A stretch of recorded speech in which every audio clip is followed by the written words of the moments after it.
এরপরে আমরা অলরেডি দেখলাম কত ধরনের চুম্বক হয়, কত রকম শেপের আমরা পাই। এবং চুম্বক সাধারণত আমরা দুই রকম উপায়ে তৈরি করতে পারি। একটা হচ্ছে তোমার প্রাকৃতিক চুম্বক, যেগুলোকে আমরা প্রকৃতিতে পাই অলরেডি, যেগুলো এক্সিস্ট করে। আর এগুলো কৃত্রিম চুম্বক, যেগুলো আমরা কৃত্রিমভাবে তৈরি করি। আমি তোমাদের দেখাবো কৃত্রিমভাবে তৈরি করা যায়, এবং পড়ানোর সময় যখন কৃত্রিম চুম্বক আমি পড়াবো তখন আবার আলাদা আলাদাভাবে বলবো। তো কৃত্রিম চুম্বক কিভাবে তৈরি হয় সেটা জানার আগে এই যেটা আমি এখন লিখেছি দেখো, ম্যাগনেটিক ইফেক্ট অফ কারেন্ট বা তড়িৎ প্রবাহের চুম্বকীয় ফল, সেটা জানা আমাদের খুব প্রয়োজন। আচ্ছা, প্রথম কথা হলো ম্যাগনেটিক ইফেক্ট অফ কারেন্ট বা তড়িৎ প্রবাহের চুম্বকীয় ফল। এই কথাটা আসতে অনেকদিন টাইম লেগেছে। এটা একদম আমাদের এখন হয়তো খুব সোজা মনে হলেও এটা প্রথম অবজার্ভ করেছিল যেটা যে সায়েন্টিস্ট, সেটা হচ্ছে ওরস্টেড। ওরস্টেড আগে ম্যাগনেট এবং ইলেকট্রিসিটি, ম্যাগনেটিজম এবং ইলেকট্রিসিটি, সে দুটোকে আলাদা আলাদাভাবে পড়া হতো। মানে এই ম্যাগনেট কে আমরা আলাদাভাবে ডিসকাস করতাম, আর ইলেকট্রিসিটিকেও আমরা আলাদাভাবে ডিসকাস করতাম। মানে বলতে পারি ম্যাগনেট আর ইলেকট্রোস্ট্যাটিক্সকে একদম পুরোপুরি আলাদাভাবে ডিসকাস করতাম, এবং আমরা ধরে নিতাম, এবং আমাদের মনে হতো এটুকু যে ম্যাগনেটের সাথে ইলেকট্রোস্ট্যাটিক্সের কোনো রিলেশন নেই। কিন্তু ওরস্টেড একটা পরীক্ষার সাহায্যে যেটা পেয়েছিল সেটা কিন্তু একদম চমকানোর মতো ব্যাপার ছিল। যে সে প্রথম অবজার্ভ করেছিল যে কোনো একটা পরিবাহী তারের মধ্য দিয়ে যদি তড়িৎ প্রবাহ হয়, তবে ওই পরিবাহী তারের মধ্যে একটা সার্টেন প্রপার্টি গেইন করে, যে প্রপার্টিটা হচ্ছে ম্যাগনেটিক ফিল্ড। মানে কোনো একটা পরিবাহী তারের মধ্য দিয়ে যদি এনি হাও তড়িৎ প্রবাহ হয়, তবে ওই পরিবাহী তারের চারিদিকে একটা ম্যাগনেটিক ফিল্ড তৈরি হয়। সেটা প্রথম অবজার্ভ করেছিল ওরস্টেড, এবং সেই অবজারভেশন থেকে আজকে আমরা এটা লিখতে পাচ্ছি ম্যাগনেটিক ইফেক্ট অফ কারেন্ট। মানে কারেন্টের ম্যাগনেটিক ইফেক্ট যে ঘটনাটা, সেটা প্রথম অবজার্ভ করেছিল ওরস্টেড, এবং তারপর থেকেই আমরা এত কিছু আবিষ্কার করতে পেরেছি। ইলেকট্রিক ফ্যানের কথা বলতে পারো, ইলেকট্রিক জেনারেটরের কথা বলতে পারো, অনেক রকম জিনিস আমরা এই ফেনোমেনা, সামান্য একটু ফেনোমেনা থেকে আবিষ্কার করতে পেরেছি। পরবর্তীতে এই কথাটাই পরবর্তীতে একটা জেনারেলাইজড টার্ম হয়ে গেছে, সেটা হচ্ছে কি, any moving charge can create magnetic field. মানে কোনো গতিশীল আধান হলেই সেই ম্যাগনেটিক ফিল্ড তৈরি করতে পারবে। আধান যদি গতিশীল থাকে তবেই চুম্বক ক্ষেত্র তৈরি করা সম্ভব। আধান যদি গতিশীল না থাকে তাহলে চুম্বক ক্ষেত্র তৈরি কোনো মতেই সম্ভব না। তাহলে তুমি বলতে পারো যে যেগুলো পার্মানেন্ট চুম্বক আছে বা যেগুলো আপনি দেখালেন, সেগুলোর ক্ষেত্রে কোথায় তড়িৎ প্রবহন ঘটছে? সেগুলোর ক্ষেত্রে তো কোথাও তড়িৎ প্রবহন হচ্ছে না। আর তড়িৎ প্রবহন না হলে চুম্বক কোনো মতেই তৈরি হওয়া সম্ভব না। এবার কথা হলো যে সেগুলো কিভাবে চুম্বক তৈরি হচ্ছে সেটা তোমাদের যদিও সিলেবাসের মধ্যে নাই, তবুও আমি বলে দিচ্ছি। ক্লাস 12-এ উঠে আবার পড়বে যে অ্যাটমিক লেভেলে যদি আমরা যাই, তাহলে যে কোনো পদার্থ কি দিয়ে তৈরি হয়? পরমাণু দিয়ে। এবং পরমাণুর মধ্যে কি থাকে? ইলেকট্রন, প্রোটন এবং নিউট্রন। তাহলে পরমাণুর মধ্যে ইলেকট্রন, প্রোটন এবং নিউট্রন থাকে। পরমাণুর নিউক্লিয়াসের মধ্যে থাকে নিউক্লিয়ন, সেগুলো হচ্ছে নিউট্রন এবং প্রোটন, এবং বাইরের কক্ষপথে থাকে ইলেকট্রন। এবং সেগুলো কি করে? পরমাণুর নিউক্লিয়াসকে কেন্দ্র করে বাইরের কক্ষপথে আবর্তন করে। এবং যেহেতু তড়িতের ইলেকট্রনের প্রবাহ হচ্ছে বাইরের কক্ষপথে, তার মানে কি একটা বলতে পারি আমরা তড়িৎ প্রবাহ হচ্ছে। এবং সেই তড়িৎ প্রবাহের দরুন প্রত্যেকটা পরমাণুর একটা চুম্বক ধর্ম আছে, এবং সেই চুম্বক ধর্মকে আমরা অ্যাড করে আমরা পাই, যদি সবগুলো যদি পরমাণুর চুম্বক ধর্ম অ্যাড করে কিছু একটা ভ্যালু পাই, তাহলে সেই পথটা চুম্বক ধর্ম থাকবে। যদি প্রত্যেকটা পরমাণুর চুম্বক ধর্মকে অ্যাড করে চুম্বক যে ডাইপোল আমরা পড়বো, তোমরা ক্লাস 12-এ গিয়ে পড়বে, সেগুলোকে যদি অ্যাড করি, তাহলে যদি 0 পাই, তাহলে তার কোনো চুম্বক ধর্ম থাকে না। এবার বলতে পারি যে দুটো ভ্যালুকে অ্যাড করে কিভাবে 0 হতেই পারে, কারণ হলো যে ভেক্টরের একটা ধরো এদিকে হচ্ছে চুম্বক, তার একটা হচ্ছে এই চুম্বক ডাইপোল, এদিকে হচ্ছে, তাহলে দুটো যোগ করলে কি হবে? 0 হতে পারে। তাহলে সেভাবে যদি দেখা যায় যে অনেকগুলো পরমাণুর মোট ভ্যালুটা 0 চলে আসে, তাহলে সেই পথটা চুম্বক না। যেরকম এই পেনটা চুম্বক না, অন্য কোনো পথকে অ্যাট্রাক্ট করবে না, রিপেল করবে না অন্য কোনো পথ দ্বারা, তাহলে সেটাকে আমরা চুম্বক বলবো না। তাহলে কিছু কিছু মেটাল আছে যাদের ক্ষেত্রে এই ফেনোমেননটা দেখা যায়, যাদের যে অ্যাটমগুলো আছে তারা একটা নির্দিষ্ট ফর্মে থাকে, সজ্জিত হয়ে থাকে। তার ফলে কি হয় যে তার একটা চুম্বক ধর্ম থাকে। তার মানে কি, এই যে ঘটনাটা, এই যে এত কিছু আমি বলতে পারলাম, তার কারণটা গেল ওরস্টেড। ওরস্টেড যদি এই যে এক্সপেরিমেন্টটা সে করেছিল সেটা যদি না করতো, তাহলে আমরা এত কিছু বলতে পারতাম না। তাহলে কি শিখছে? তাহলে এখন যে এক্সপেরিমেন্টটা আমি তোমাদের দেখাবো, আমি অলরেডি ওরস্টেডের পরীক্ষা তোমাদের দেখাবো। ওরস্টেডের পরীক্ষা যে এক্সপেরিমেন্টটা আমি তোমাদের দেখাবো, সেটা কিন্তু খুব ইম্পর্টেন্ট এক্সপেরিমেন্ট এবং খুব কনসেপচুয়াল একটা পার্ট। এখান থেকেই আমরা প্রথম বুঝতে পেরেছিলাম যে কোনো পরিবাহের মধ্য দিয়ে যদি তড়িৎ প্রবাহ হয়, তবেই চুম্বক ক্ষেত্র তৈরি করা সম্ভব। পরিবাহের মধ্য দিয়ে তড়িৎ প্রবাহ না হলে চুম্বক ক্ষেত্র তৈরি করা যাবে না। মানে চুম্বক ক্ষেত্রের জন্য দায়ী কে? চুম্বক ক্ষেত্রের জন্য দায়ী হলো গতিশীল আধান। এই তড়িৎ ক্ষেত্রের জন্য দায়ী কে? তড়িৎ ক্ষেত্রের জন্য দায়ী হলো আধান, স্থির আধান। আর চুম্বকীয় তরঙ্গের জন্য দায়ী কে? ত্বরণযুক্ত আধান। তাহলে এখান থেকে যে তিনটা জিনিস শিখছি, যদি আধান স্থির অবস্থায় থাকে তাহলে তৈরি হবে কি? তড়িৎ ক্ষেত্র। আধান যদি গতিশীল থাকে সমবেগে তাহলে তৈরি হবে আমাদের কি? চুম্বক ক্ষেত্র। এবং আধান যদি ত্বরণযুক্ত হয় তাহলে তৈরি হবে কি? তড়িৎ চুম্বকীয় তরঙ্গ। আমি তোমাদের লিখে দিচ্ছি, তোমরা এটুকু লিখে নেবে। তাহলে তোমরা এটা লিখে নাও। যদি আধান স্থির অবস্থায় থাকে তাহলে তৈরি হবে তড়িৎ ক্ষেত্র। লেখা আছে তড়িৎ ক্ষেত্র তৈরি হচ্ছে কিসের জন্য? যদি V = 0 হয়। V = 0 মানে কি? আধান স্থির অবস্থায় থাকে। যদি আধান গতিশীল অবস্থায় থাকে মানে V কনস্ট্যান্ট হয়, V এর ভ্যালু যদি তোমার না বাড়ে, স্থির একটা ভ্যালু থাকে, তাহলে তৈরি হবে চৌম্বক ক্ষেত্র। যদি A = 0, A মানে কি? ত্বরণ। যদি আধানটা ত্বরণ শূন্য হয় তবে তৈরি হবে চুম্বক ক্ষেত্র। কিন্তু যদি আধানটা ত্বরণ থাকে মানে কি? তার বেগ যদি পরিবর্তন হয় তাহলে তৈরি হবে তড়িৎ চুম্বকীয় তরঙ্গ, যেটাকে বলি আমরা EM ওয়েভ, ইলেকট্রোম্যাগনেটিক ওয়েভ, যেটা আমাদের লাইট। লাইট তৈরি করার জন্য আমাদের অবশ্যই দরকার ত্বরণযুক্ত আধান। যদি তোমাদের সিলেবাসে এগুলো নেই তবুও আমি করানোর কারণ হলো কিছুটা অ্যাডভান্স করানো। আচ্ছা, ওরস্টেডের পরীক্ষাটা তাহলে আমরা এখন দেখবো যে ওরস্টেড কি পরীক্ষা করেছিল এবং সে যে পরীক্ষাটা করেছিল সেখান থেকে কিভাবে সে এই যে কথাটা আসলো আমাদের যে ম্যাগনেটিক ইফেক্ট অফ কারেন্ট, এই কথাটা ও কোথা থেকে পেল।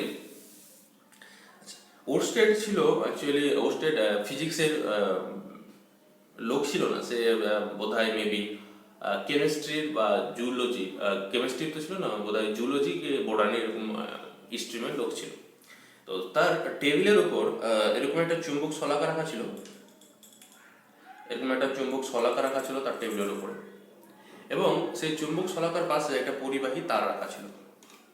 সেই চুম্বক শলাকার পাশ দিয়ে একটা পরিবাহী তার, ধরো এরকম ভাবে একটা পরিবাহী তার গেছে, সেই চুম্বক শলাকাটা এখানে আছে, সেই চুম্বক শলাকাটার পাশ দিয়ে এরকম একটা পরিবাহী তার গেছিল।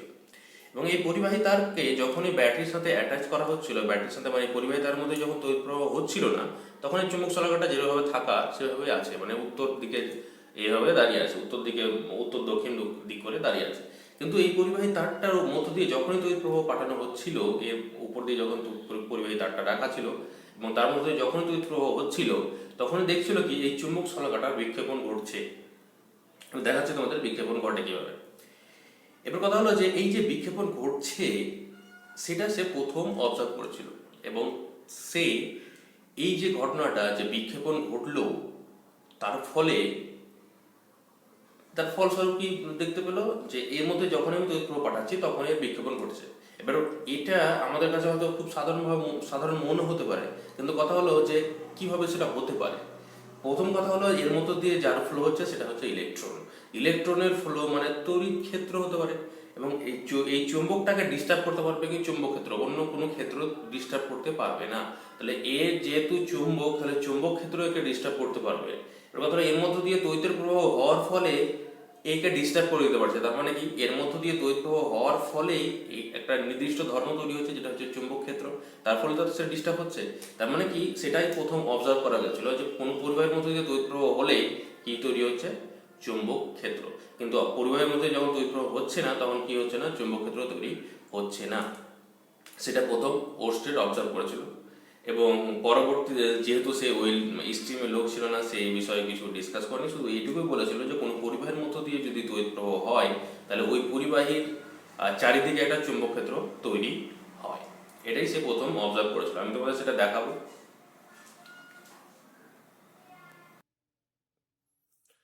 ওরস্টেড এই পরীক্ষাটাই প্রথম করেছিল, যে পরীক্ষাটা হচ্ছে এরকম একটা চুম্বক শলাকাকে রাখা ছিল, এবং চুম্বক শলাকার উপর একটা পরিবাহী তারকে এভাবে রাখা ছিল, এবং সেটা তোমাদের বোঝানোর জন্য আমি করেছি কি, এরকম একটা ব্যাটারি নিয়েছি, সেল গেছি, এবং সে বোঝানোর জন্য এরকম একটা ওয়্যার যদি আমি ব্যাটারির সাথে কানেক্ট করি তাহলে তড়িৎ প্রবাহ এদিক থেকে এদিকে হবে, সেটা আমি আরো দিয়ে দেখিয়ে দিয়েছি।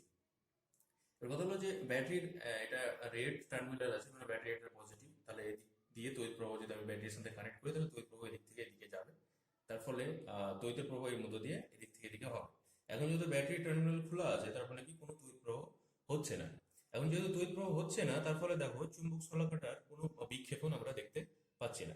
কিন্তু যদি আমি ব্যাটারি টার্মিনালটাকে এটার সাথে এটাকে কানেক্ট করি তাহলে তড়িৎ প্রবাহ হবে এদিক থেকে এইদিকে, এই দিক থেকে এইদিকে তড়িৎ প্রবাহ হবে, তারপর দেখি এই চুম্বক শলাকাটার কোনো বিক্ষেপণ হচ্ছে কি না। আচ্ছা, এবার কথা হলো যে যদি আমি দেখি, ভালো করে অবজার্ভ করে দেখি, তাহলে দেখো যে আমি যে একটা টাচ করাবো তার ফলে কি হবে, তড়িৎ প্রবাহের মধ্যে দিয়ে হবে। আর যে তড়িৎ প্রবাহ হবে তাহলে তার বিক্ষেপণ হতে হবে।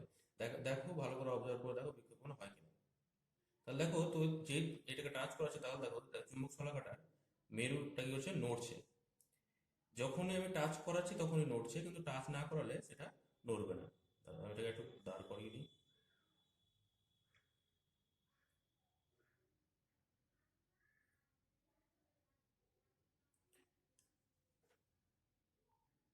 এবার ভালো করে অবজার্ভ করো, আমি যে এটাকে টাচ করাবো তারপরে তড়িৎ প্রবাহের মধ্যে দিয়ে হবে, ফলে তার উত্তর মেরুটা সরছে। তার মানে উত্তর মেরুটা কোন দিকে সরছে, উত্তর মেরুটা যাচ্ছে ওই দিকে। তাহলে তড়িৎ প্রবাহ যখনই হচ্ছে তখনই চুম্বক শলাকাটা সরছে। তড়িৎ প্রবাহ যদি না হয় তাহলে চুম্বক শলাকাটা সরবে না। মানে তড়িৎ প্রবাহ এখন বন্ধ করে দিয়েছি, এখন যেহেতু তাকে ডিস্টার্ব করেছিলাম তার জন্য নড়ছে, কিছুক্ষণ পরে সে আবার সেম অবস্থাতে দাঁড়িয়ে যাবে। এবার তড়িৎ প্রবাহ যদি ওই মুখ উল্টে দিই, তাহলে দেখবো যে এই এখন উত্তর মেরুটা এর থেকে এদিকে সরছিল, তড়িৎ প্রবাহ যদি উল্টে দিই তাহলে দেখবো উত্তর মেরুটা ওই দিকে না গিয়ে এই দিকে সরবে। আচ্ছা, এবার কথা হলো যে সেটা যদি হয়, যদি উল্টে দেওয়া হয়, তাহলে তড়িৎ প্রবাহ উল্টে, তো ওই মুখটা উল্টে যাবে। দেখো সেটা উল্টাই গেল। আমি করলাম কি, ওই মুখটা উল্টে দিলাম, মানে ব্যাটারি তার তড়িৎ প্রবাহ এখন হচ্ছে এই দিক থেকে এই দিকে। তো তড়িৎ প্রবাহটা এখন হচ্ছে এই দিক থেকে এই দিকে, তার মানে হচ্ছে ব্যাটারির আমি উল্টে দিয়েছি, ব্যাটারিটা এই দিকটা আছে পজিটিভ, এই দিকটা আছে নেগেটিভ। তাহলে যদি এবার করি, এবার যদি টাচ করি, তাহলে দেখবো উত্তর মেরুটা আগে যাচ্ছিল এইদিকে বিক্ষিপ্ত হচ্ছিল, উত্তর মেরুটা আগে এই দিক থেকে বিক্ষিপ্ত হচ্ছিল, এখন দেখবো যে এই দিকে বিক্ষিপ্ত হবে। দেখা যাক হয় কিনা। এখন তড়িৎ প্রবাহ হচ্ছে না, তার মানে বিক্ষেপণ হচ্ছে না। যে আমি এই টার্মিনালটাকে টাচ করাবো তারপর তড়িৎ প্রবাহ হবে, তারপরে বিক্ষেপণটা হবে। তাহলে দেখো উত্তর মেরুটা উল্টো দিকে সরছে, আগে যেদিকে সরছিল তার উল্টো দিকে সরছে। এটাই প্রথম ওরস্টেড অবজার্ভ করেছিল, যে কোনো পরিবাহী তার মধ্য দিয়ে যখনই তড়িৎ প্রবাহ হচ্ছে তখন তার পাশে রাখা একটি চুম্বক শলাকার বিক্ষেপণ হচ্ছে। যদি তড়িৎ প্রবাহ না হয় তাহলে তার ওই পরিবাহী তারটা মধ্যে দিয়ে যদি তড়িৎ প্রবাহ না হয় তাহলে ওই চুম্বক শলাকার কোনো বিক্ষেপণ হবে না। এই ঘটনাটা থেকে প্রথম ওরস্টেড বুঝতে পেরেছিল এবং সাধারণ একটা কথা বলেছিল যে যদি কোনো পরিবাহী তার মধ্যে দিয়ে তড়িৎ প্রবাহ হয় তাহলে তার চারিদিকে একটা চুম্বক ক্ষেত্র তৈরি হবে, এবং সেখান থেকে এই টার্মটা আমরা বলতে পারছি ম্যাগনেটিক ইফেক্ট অফ কারেন্ট। মানে কারেন্টের একটা ইফেক্ট হচ্ছে ম্যাগনেটিক ফিল্ড তৈরি করা। এবং ওরস্টেডের এটা পরীক্ষা। যেহেতু ওরস্টেড এই স্ট্রিমে ছিল না, বললাম তোমাদের একটু আগে, তার জন্য সে কি এই নিয়ে বেশি গবেষণা করেনি, সে কিছু বলেনি। পরবর্তীতে এই যে চুম্বক শলাকাটা কোন দিকে বিক্ষিপ্ত হবে তা নিয়ে অ্যাম্পিয়ার একটা নীতি দিয়েছিল, যেটাকে বলে আমরা অ্যাম্পিয়ারের সন্তরণ নীতি। সেই নীতি অনুযায়ী কি বলেছিল অ্যাম্পিয়ার, অ্যাম্পিয়ার সেই নীতি অনুযায়ী কি বের করতে চেয়েছিল, যে একটা চুম্বক শলাকাতে যদি তড়িৎ প্রবাহ এদিক থেকে এইদিকে হয়, একটা আগে যেটা করেছিলাম, তড়িৎ প্রবাহ যদি এদিক থেকে এদিকে যখন হচ্ছিল তখন দেখছিলাম যে উত্তর মেরুটা যাচ্ছিল এইদিকে, সরছিল এইদিকে। তড়িৎ প্রবাহ যখন, আচ্ছা আমি এটাকে অন্য কালিতে ড্র করছি, যখন তড়িৎ প্রবাহ হচ্ছিল এদিক থেকে এইদিকে তখন উত্তর মেরুটা সরছিল এইদিকে, এবং তড়িৎ প্রবাহ যখন হচ্ছে এদিক থেকে এইদিকে, মানে তড়িৎ প্রবাহ যখন হচ্ছে আমার এদিক থেকে এইদিকে, তখন উত্তর মেরুটা হচ্ছে কোন দিকে, এইদিকে। তাহলে তড়িৎ প্রবাহ কোন দিক থেকে কোন দিকে হলে কোন দিকে সরবে, তার জন্য অ্যাম্পিয়ার একটা নীতি দিয়েছিল, যেটা বলছি আমরা অ্যাম্পিয়ারের সন্তরণ নীতি। সেই নীতিটা কি ছিল, সেই নীতিটা আমরা দেখবো। সেই নীতিটাতে বলেছিল যে কোনো একটা পরিবাহী তার বরাবর যদি কোনো সাঁতার কাটে, তাহলে কি হবে, যে তার যে উত্তর মেরু আছে, তার যে বাম হাত আছে, তার বাম হাতের দিকে চুম্বক শলাকটা সরে যাবে। মানে তোমাদের বোঝার জন্য আমি কি করেছি, একটা পুতুল নিয়েছি, দেখো সে পুতুলে দেখতে পাবে আশা করি, সে যদি একটা ব্যক্তি যদি এইভাবে পুতুলটাকে যদি আমরা একটা ব্যক্তি ভাবে, তাহলে সে যদি এদিক থেকে এদিকে সাঁতার কাটে তাহলে তার বাম হাত কোনটা আর ডান হাত কোনটা। তাহলে সে যদি এদিক থেকে এদিকে সাঁতার কাটে তাহলে তার বাম হাত হচ্ছে এই দিকটা এবং ডান হাত হচ্ছে এদিকটা। আমি লিখে দিচ্ছি কোনটা বাম হাত এবং কোনটা ডান হাত, আমাদের বুঝতে সুবিধা হবে।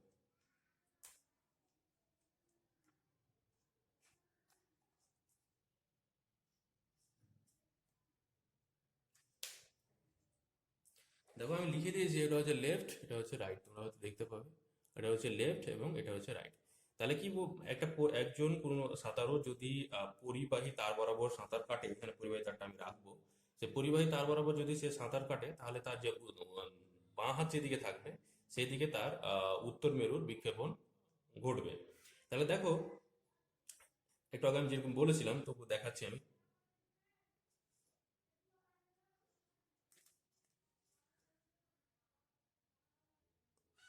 অ্যাম্পিয়ার কি বলেছিল? অ্যাম্পিয়ার বলেছিল যে একটি পরিবাহী তার বরাবর কোনো সাঁতারু যদি চুম্বক শলাকার দিকে মুখ করে সাঁতার কাটে, দেখো পরিবাহী তার বরাবর একটা সাঁতারু, তাহলে এই যদি একটা সাঁতারু হয় সাঁতার কাটছে যে, সে যদি পরিবাহী তার বরাবর মুখ করে সাঁতার কাটতে হয় তাহলে পিঠটা উপর দিকে থাকবে এবং মুখটা নিচের দিকে থাকবে চুম্বক শলাকাটাকে দেখে।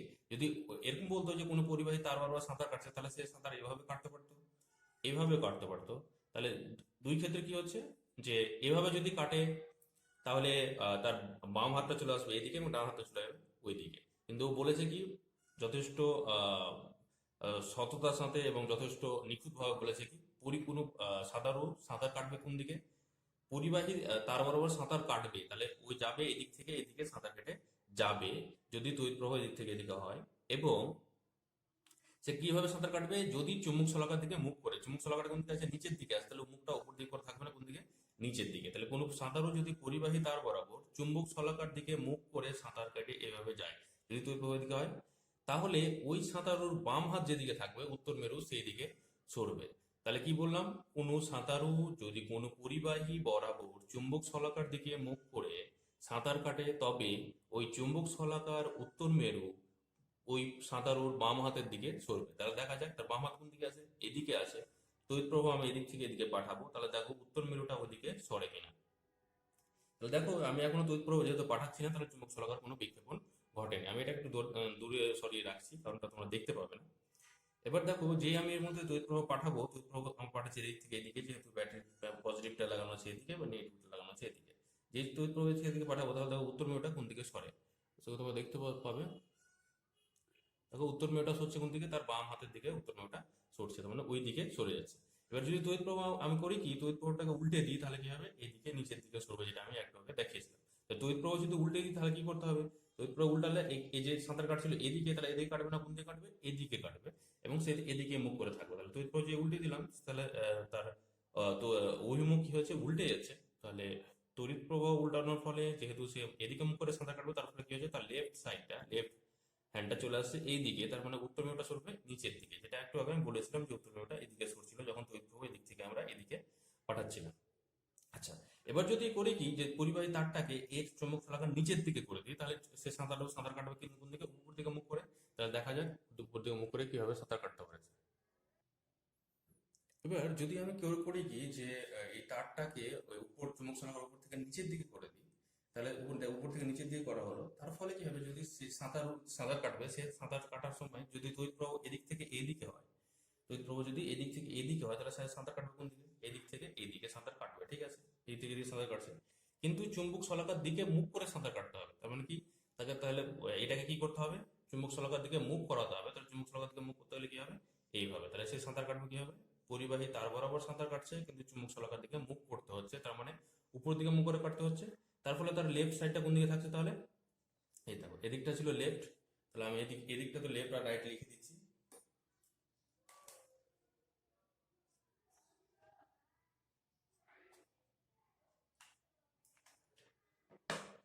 তাহলে সে যখন এদিক থেকে এদিকে সাঁতার কাটবে, পরিবাহী তার বরাবর চুম্বক শলাকার দিকে মুখ করে যখন সাঁতার কাটছে, তাহলে তার এই এই এই উত্তর মেরুটা এদিকে সরে আসার কথা। দেখা যাক তড়িৎ প্রবাহ আমি এদিক থেকে এদিকে পাঠাচ্ছি, দেখা যাক উত্তর মেরুটা এদিকে সরে আসছে কিনা।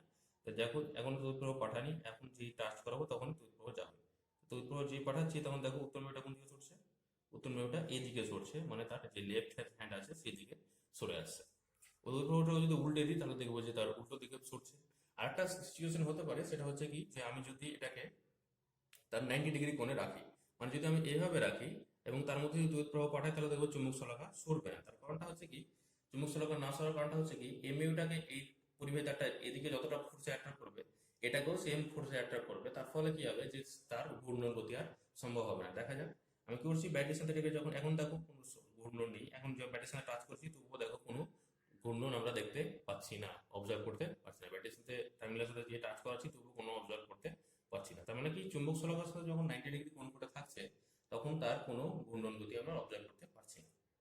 আচ্ছা, এবার কথা বলতে লাগে, যেটা শিখলাম সেটা হলো অ্যাম্পিয়ারের সন্তরণ নীতি। আমি অ্যাম্পিয়ারের সন্তরণ নীতিটা তোমাদের লিখিয়ে দিচ্ছি। তাছাড়াও আরেকটা নীতি হয়, যখন আমি দেখাচ্ছি একসাথে দেখিয়ে দিচ্ছি, সেই নীতিটা হচ্ছে কি, যে অ্যাম্পিয়ারের সন্তরণ নীতি দিয়ে তোমাকে ধরো পরীক্ষাতে কোন কোশ্চেন দিল, তখন তুমি অ্যাম্পিয়ারের সন্তরণ নীতি দিয়ে যদি বের করতে চাও বের করতে পারো, কিন্তু তখন তোমার টাইম কনজিউম বেশি হবে। তার জন্য ওরস্টেড আরেকটা নীতি বলেছিল, ওরস্টেডের নীতিও বলতে পারো, বা ডান হাতের, ওটাকে আমরা বলতে পারি যে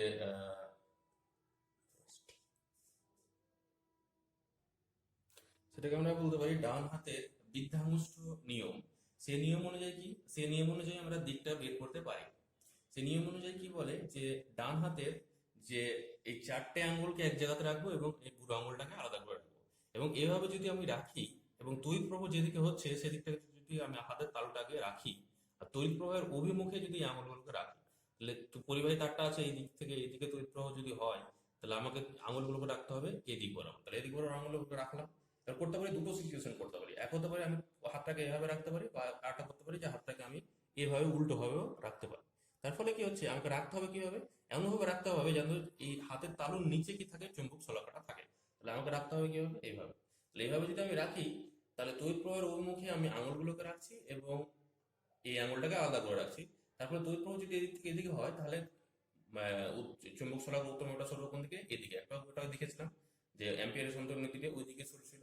তাহলে এই ডান হাতের নিয়ম দিয়ে আমরা বের করতে পারি। তাহলে তড়িৎ প্রবাহ যদি এদিক থেকে এদিকে পাঠায়, তাহলে কি হবে, এটা এই উত্তর মেরুটা সরবে এদিক থেকে এদিকে। দেখো সোটা কিনা, এদিক থেকে এই যে তড়িৎ প্রবাহ পাঠাচ্ছি দেখো ওইদিকে সরছে, তার মানে কি হচ্ছে তড়িৎ প্রবাহ আমি এদিক থেকে এদিকে যে পাঠাচ্ছি, এর উত্তর মেরুটা সরছে ওই দিকে। এবার যদি তড়িৎ প্রবাহ এদিক থেকে এদিকে পাঠাতাম, তাহলে সেটার জন্য করতে হতো কি, আমাকে কিছুই করতে হতো না, এই হাতটাকে আমাকে উল্টে দিতে হতো। হাতটাকে যে উল্টে দেবো, তাহলে কি হবে, পুরো আঙুলটা আমার এদিকে আসে, কারণ উত্তর মেরুটা এদিক থেকে এদিকে আসলো। দক্ষিণ দক্ষিণ মেরুর কথা কিন্তু বলছি না, উত্তর মেরুর কথা বলছি, বারবার ভালো করে মনে করে নাও। তাহলে তড়িৎ প্রবাহ যদি এদিক থেকে এদিকে যায়, তাহলে তার উত্তর মেরুটা এই দিকে সরে আসবে। আচ্ছা, এবার তড়িৎ প্রবাহ যদি আমি কি করি, চুম্বক শলাকাটা নিচে করে দিই তারটাকে, তাহলে কি হবে, তড়িৎ প্রবাহ যেই এদিক থেকে এদিকে হবে, তখন আমার হাতটাকে যদি আমি, তুমি ভাবো যে আমি এইভাবে রাখবো, তাহলে কিন্তু হবে না। কিভাবে রাখতে হবে, হাতটাকে আমাকে উল্টে দিতে হবে, কারণ এটা চুম্বক শলাকাটা উপর দিকে হয়েছে। তাহলে পরিবাহী তার নিচে করতে গেলে হাতটাকে আমাকে উল্টে দিতে হচ্ছে। তাহলে উল্টে যেই দেবো, আমি হাতটা অবশ্য ঢোকাতে পারছি না, উল্টে যেই দেবো, তাহলে কি দেখতে পাচ্ছি আমি যে আমার বুড়ো আঙুলটা এইদিকে থাকে, কারণ উত্তর মেরুটা কোন দিকে সরবে, এইদিকে। দেখা যায় উত্তর মেরুটা এদিকে সরে কিনা। তাহলে দেখো ওইদিকে যেই লাগাবো, তাহলে উত্তর মেরুটা এইদিকে সরছে। আমার তড়িৎ প্রবাহ যখন এই থেকে এদিকে হচ্ছে, হাতটাকে যখন আমি এভাবে রাখছি, তখন উত্তর মেরুটা এদিকে সরছে। আচ্ছা, তোমাদের পরীক্ষাতে কোশ্চিন দেবে কিরকম ভাবে, এই হাতের নিয়ম দিয়ে আমাদের তাহলে বের করতে সুবিধা হবে। পরীক্ষায় তোমাদের কোশ্চেন কিভাবে দেবে, আমি বলছি কিভাবে তোমাদের পরীক্ষাতে কোশ্চেন দেবে। তার আগে আমি যে রোস্টেডের পরীক্ষা এবং বিদ্যাঙ্গুষ্ঠ যে নিয়ম, সে দুটো আমি তোমাদের আগে লিখে দিই, তারপরে দুটো বলছি। ওস্টেডের যে পরীক্ষার যে সূত্রটা বলেছিলাম, ওস্টেড বলছি, এটা হলো অ্যাম্পিয়ারের সন্তরণ নীতি, ভুলে গেছি। অ্যাম্পিয়ারের সন্তরণ নীতি।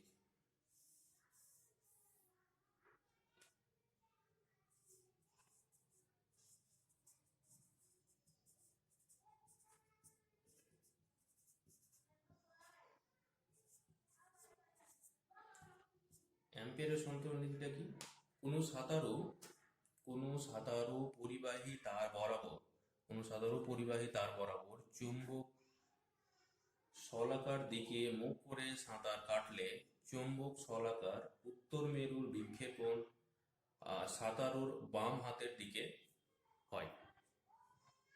এটা হলো অ্যাম্পিয়ারের সন্তরণ নীতি, এটা লিখে নেবে। আর ডান হাতের যে বৃদ্ধাঙ্গুষ্ঠ নিয়ম, তোমাদের পরীক্ষাতে দিলে এটাই দিবে, অ্যাম্পিয়ারের সন্তরণ নীতিটা জিজ্ঞাসা করবে।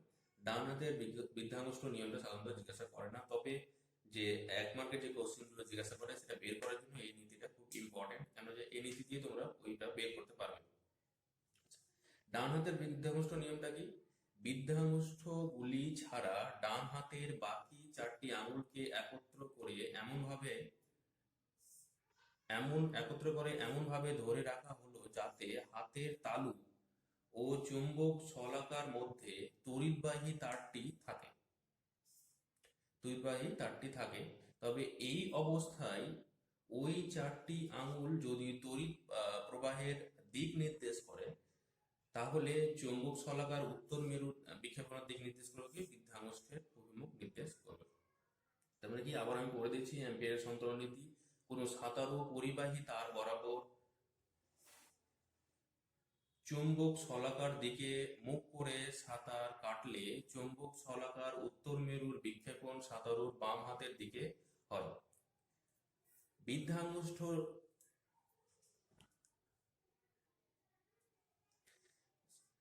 ডান হাতের বৃদ্ধাঙ্গুষ্ঠ নিয়মটা কি ছিল? বৃদ্ধাঙ্গুষ্ঠ ছাড়া ডান হাতের বাকি 4টি আঙুলকে একত্রে করে এমন ভাবে ধরা হলো যাতে হাতের তালু ও চুম্বক শলাকার মধ্যে তড়িৎবাহী তারটি থাকে। এই অবস্থায় ওই 4টি আঙুল যদি তড়িৎ প্রবাহের দিক নির্দেশ করে, তাহলে চুম্বক শলাকার উত্তর মেরুর বিক্ষেপণ বৃদ্ধাঙ্গুষ্ঠের অভিমুখে হবে। এটা হচ্ছে তোমার অ্যাম্পিয়ারের সন্তরণ নীতি এবং ডান হাতের বৃদ্ধাঙ্গুষ্ঠ নিয়ম। আচ্ছা, এই দুটো নিয়মকে অবলম্বন করে তোমাদের কোশ্চেন জিজ্ঞাসা করে। সে কিরকম ধরনের কোশ্চেন জিজ্ঞাসা করে আমি সেটা বলছি।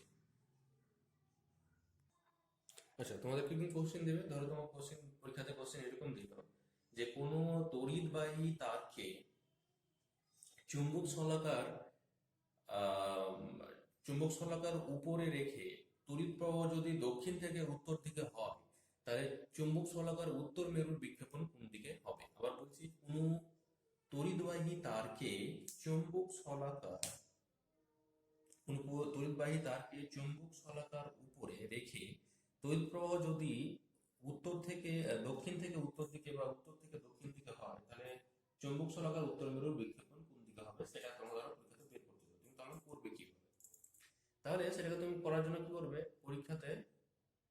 তোমাকে তার পরীক্ষাতে এই চুম্বক শলাকা নিয়ে যেতে দেবে না। তুমি কি করবে? কি তোমার বোঝার সুবিধার্থে তুমি মনে মনে ভাববে যে এরকম একটা চুম্বক শলাকা রাখা আছে। ওইখানে দেখো চুম্বক শলাকার অবস্থান। চুম্বক শলাকার অবস্থান কোথায় বলেছি? তড়িৎবাহী তারের নিচে। তাহলে মনে করো এটা হচ্ছে তড়িৎবাহী তার, এবং তড়িৎবাহী তারের নিচে আছে আমার চুম্বক শলাকাটা। তড়িৎ প্রবাহ বলছে কোন দিকে? দক্ষিণ থেকে উত্তরে। তাহলে তড়িৎ প্রবাহ দিক বের করার জন্য কি করবে? তুমি খাতাতে পাশে এবং ছবি এঁকে নেবে, উত্তর, দক্ষিণ, পূর্ব, পশ্চিম। আমি এখানে এঁকে নিচ্ছি এই অনুযায়ী। আচ্ছা, এই অনুযায়ী যদি আমি আঁকতে চাই, তাহলে তো যেটা এদিকে থাকছে, তাহলে এদিকটা হচ্ছে আমার উত্তর, এদিকটা হচ্ছে নর্থ, আর এদিকটা হচ্ছে আমার সাউথ, আর এদিকটা তাহলে 90 ডিগ্রি অ্যাঙ্গেল করে হবে। তাহলে 90 ডিগ্রি অ্যাঙ্গেল করে আঁকতে গেলে আমার এরকম করে আঁকতে হবে, এরকম করে আঁকতে হবে। তাহলে এদিকটা হচ্ছে আমার ওয়েস্ট, আর এদিকটা হচ্ছে ইস্ট। এটা হচ্ছে উত্তর, দক্ষিণ, পশ্চিম, এটা হচ্ছে পূর্ব। আচ্ছা, এবার এইভাবে রাখা আছে। তাহলে যেরকম বলেছে সেভাবে তুমি প্রথমে করবে। কি বলেছে? তড়িৎবাহী তারের নিচে রাখা আছে চুম্বক শলাকাটা। চুম্বক শলাকার স্থান কোথায়? তড়িৎবাহী তারের নিচে। তারা মনে মনে ভাববে কি এরকম একটা পরিবাহী তার আছে, পরিবাহী তারের নিচে একটি চুম্বক শলাকা রাখা আছে। তড়িৎ প্রবাহ হচ্ছে কোন দিকে বলেছে দেখো? দক্ষিণ থেকে উত্তরে। তাহলে তুমি ডান হাতটা নেবে, ডান হাতটা নিয়ে তাহলে এটাকে সেট আপ করতে গেলে কি করতে হবে? তড়িৎ প্রবাহের দিকে আগে সেট আপটা করবো। তড়িৎ প্রবাহ দিকে, তাহলে তড়িৎ প্রবাহ কোন দিকে হচ্ছে? দক্ষিণ থেকে উত্তরে। তাহলে আমি ডান হাতটাকে এভাবে রাখবো, তো দক্ষিণ থেকে উত্তরে গেল, এবং চুম্বক শলাকাটা কোন দিকে আছে? নিচে। তাহলে এটাকে কোন দিকে রাখতে হবে? নিচে রাখতে হবে। তাহলে দেখো এই যে বুড়ো আঙুলটা আছে সেটা কোন দিকে হচ্ছে আমার? ওই যে বুড়ো আঙুলটা কোন দিকে আছে? এই দিকে আছে। এদিক মানে কোন দিকে আছে? এটা মানে কোনটা? পূর্ব দিকে, তাই না? তাহলে তড়িৎ প্রবাহ যদি দক্ষিণ থেকে উত্তর দিকে হয়, বা তড়িৎ প্রবাহ আমি কি করলাম? আমি উত্তর থেকে দক্ষিণ দিকে। তাহলে উত্তর থেকে দক্ষিণ দিকে যদি তড়িৎ প্রবাহ হয়, তাহলে এই যে চুম্বক শলাকার যে উত্তর মেরুটা সেটা কোন দিকে সরবে? পূর্ব দিকে সরবে। তাহলে এটা হচ্ছে এটা, তাহলে এটা কোন দিকে সরবে? পূর্ব দিকে সরবে। এবার যদি তড়িৎ প্রবাহ কি হয় দক্ষিণ থেকে উত্তর দিকে হয়, তাহলে পরীক্ষাতে তুমি সেরকম ভাবে ভাবে যে মনে করো নিচে একটা চুম্বক শলাকা আছে, তড়িৎ প্রবাহ দিক থেকে এদিকে হচ্ছে, তা তড়িৎ প্রবাহ দিক থেকে যদি এদিকে হয়, তাহলে আমি ডান হাতটা এভাবে এদিক থেকে এদিকে রাখবো। চুম্বক শলাকা যদি নিচে আছে, তাহলে এটা নিচের দিকে রাখবো। রেখে যদি এভাবে করি, তাহলে কি হচ্ছে? তড়িৎ প্রবাহ দিকে কোন দিকে? উত্তর মেরুটা সরবে। তাহলে উত্তর মেরুটা কোন দিকে যাবে? উত্তর মেরুটা এদিকে যাবে। তাহলে এদিকে মানে কোন দিকে আছে আমার? পশ্চিম। তাহলে কোন দিকে যাবে? পশ্চিম দিকে। একই রকম ভাবে কি আছে? পূর্ব থেকে পশ্চিম দিকে যদি তড়িৎ প্রবাহ হয়, তাহলে পূর্ব থেকে পশ্চিমে, তাহলে তড়িৎ প্রবাহ কোন দিক থেকে হচ্ছে? এদিক থেকে এদিক। তাহলে এই লম্ব ভাবে যদি থাকে, তাহলে কি দেখলাম একটু আগে? পরিবাহী তারটা যদি এভাবে লম্ব ভাবে থাকে, তাহলে কি হবে? কি দেখলাম? যে এই চুম্বক শলাকার কোনো বিক্ষেপণ ঘটবে না। তাহলে এখানে কি কি হবে? তাহলে কোনো বিক্ষেপণ ঘটবে না।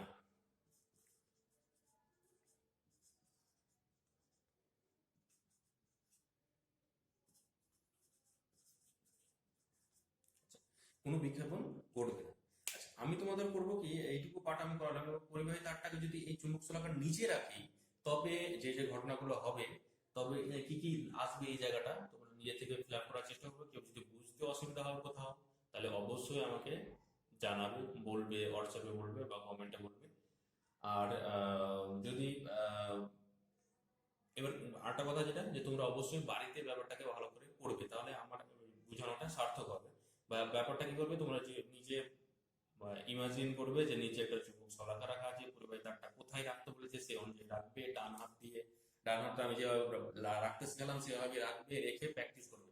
লজ্জা একদম করবে না, প্র্যাকটিস করবে। প্র্যাকটিস করলে কি হবে, পরীক্ষাতে তোমার এটা ভুল হবে না। পরীক্ষাতে তুমি যদি মুখস্থ করে যাও তাহলে ভুল হওয়ার চান্স আছে।